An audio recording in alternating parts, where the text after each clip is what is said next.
मधुबनी में एक मौलाना को जो है किस तरीके से जो है पीटा गया, परेशान किया गया, उनको मारा गया।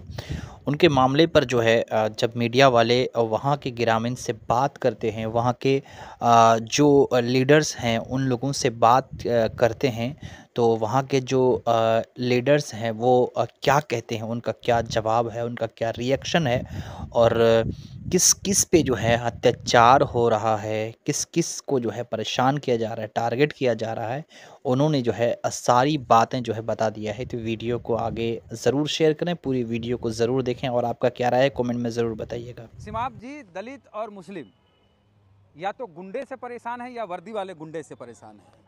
ये पूरा मधुबनी का क्या मामला है बताइए। देखिए, मधुबनी में एक जगह है कटैया, जो बेनीपट्टी ब्लॉक में आता है। वहाँ के एक इमाम है, मोहम्मद फिरोज़ नाम है उनका। हम कल गए थे वहाँ, उनसे मुलाकात हुई हमारी। यानी ऐसी कहानी है कि इंसानियत रो पड़ेगी। मतलब ऐसी रुदाद उस आदमी ने सुना, कोई गलती नहीं है। जो पुलिस की गुंडागर्दी है, यानी सुशासन का जो नारा है, समझिए उसके विपरीत है। शैतानी हरकत कोई इंसान कर सकता है, वो आपको दिखेगा वहाँ पर। कटैया गांव के थे। मौलाना का कहना है कि गाड़ी चेकिंग चल रही थी। आजकल पटना में भी बड़ी गाड़ी चेकिंग चलती है, पूरे बिहार में है। तो वहाँ पर डीएसपी जो है वो थे और पूरा दल बल था उनका। मौलाना को कहा रुकने के लिए, तो वो गाड़ी उनकी आगे जाकर के उन्होंने बाइक से रोका और रोकने के बाद कहा कि कागज वागज दिखाया, सारा मामला हो गया। उसके बाद धार्मिक सूचक शब्द उनको कहा। नहीं, ऐसे कैसे कह देगा। जैसे हम एक चीज़ बताते हैं आप लोगों को कि जब भी नया पुलिस कोई बहाल होता है तो उसको सिंघम बनने का सुरूर सवार हो जाता है कि हम सिंघम हैं, सिंघम के नाना हैं। चाहे आईपीएस बने, चाहे कांस्टेबल बने, सबको एगो चश्मा पहन लेता है वैसा वाला, हम सिंघम हैं। वही सिंघम बनने की प्रवृत्ति होती है। और जितने घुसखोर भ्रष्टाचारी पुलिस पदाधिकारी होते हैं, वो अपना नाम जमाने के लिए गाड़ी चेक करेंगे। गाड़ी चेक करेंगे, हाँ। कार नहीं चेक, कार वाला तो लगता है रिश्तेदार लगते हैं।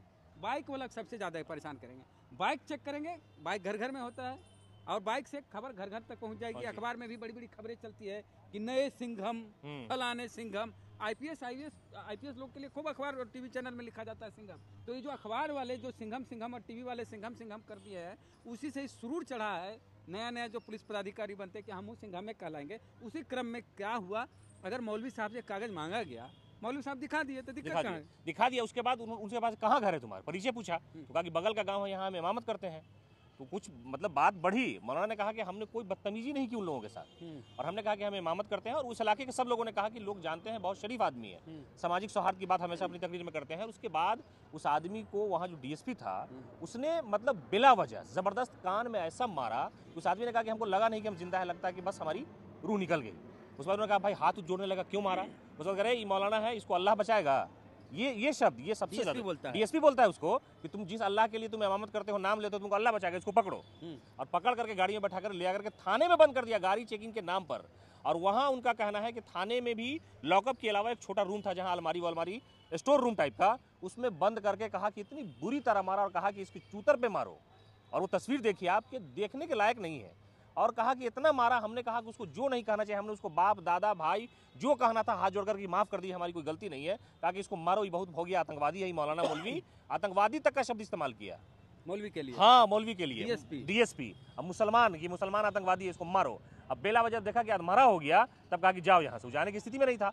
घर के लोगों को फोन किया, पानी नहीं पिलाने दिया। कहा कि हमारी स्थिति ऐसी थी कि लग रहा था कि प्यास से मर जाएंगे। डरा हुआ आदमी, और बेला वजह कोई बात नहीं थी उसमें।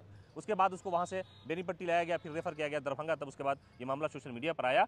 तो आनंद फानंद में वहाँ के एसपी साहब ने कहा कि 4 कांस्टेबल को निलंबित करते हैं। निलंबित का मामला आप जानते हैं। निलंबित हुए या नहीं, डीएसपी को तो वहाँ से बुला लिया हेडक्वार्टर कि आप यहाँ, ये मेहमान नवाजी आपकी होगी। अच्छा, कोई सस्पेंड हुए कि नहीं हुआ ना अभी तक। वही तो जाकर के नेताओं ने, वहाँ तेजस्वी यादव ने, उनके नेताओं ने कहा कि उस पर एफआईआर होनी चाहिए। एफआईआर करने की तैयारी कर रहे हैं। जिस तरह से अनुसूचित जाति के लिए एक्ट है, उनकी रक्षा सुरक्षा के लिए, अल्पसंख्यक के लिए भी है। हाँ, और कमजोर वर्ग जो होता है, पटना में कार्यालय पुलिस में कमजोर वर्ग में अल्पसंख्यक भी आता है। उसी तरह की घटना देखिए एमपी साहब के साथ। आप लिखित जो भी हो, अल्पसंख्यक विभाग जो है बिहार पुलिस का, वो इसको संज्ञान में ले। हाँ, उन लोग, हमने कहा उन लोगों को जाकर के डीएसपी हो जाना या आईएएस आईपीएस होना या दरोगा सिपाही होना भगवान नहीं हो जाता है। गुंडागर्दी, वर्दी में गुंडागर्दी जो होती है, समझिए पुलिस का काम क्या होता है?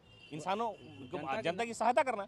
अब पुलिस से डर लगता है लोगों को, ये स्थिति बन गई हुई है। लोगों को नहीं, दलितों को और अल्पसंख्यकों को। हाँ। अच्छा, धार्मिक सूचक शब्द जो है आम बात हो गई है। हाँ। कोई दलित होगा, उसको बोले रे इसको मारो, अच्छा मत मारो, 21 कर देगा। ए मुसलमान है, ये आतंकवादी है, अरे भागो यहाँ से, जो देश खाली करो। इस तरह की नौबत है। अधिकारी बात करता है, पुलिस का अधिकारी बात करता है। क्यों ऐसा हुआ? ऐसा इसलिए हुआ क्योंकि मानसिकता बन गई है।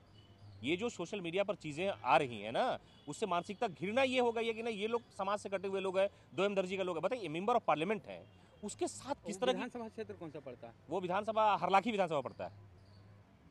तो ये इस तरह की नौबत आई और वो बेचारा गरीब आदमी है, बहुत गरीब, उसका घर द्वार आप देखेंगे तो आपको अफसोस हो जाएगा और वो बेचारा रोता कलपता हुआ। अगर ये मामला चूंकि मुस्लिमों से जुड़ा हुआ है, मुस्लिम से इंटरनेशनल खबर बन गई तो इस देश की क्या छवि रहेगी कि इंडिया में अल्पसंख्यक खास करके मुस्लिम की बात हो तो सुरक्षित नहीं है फिर।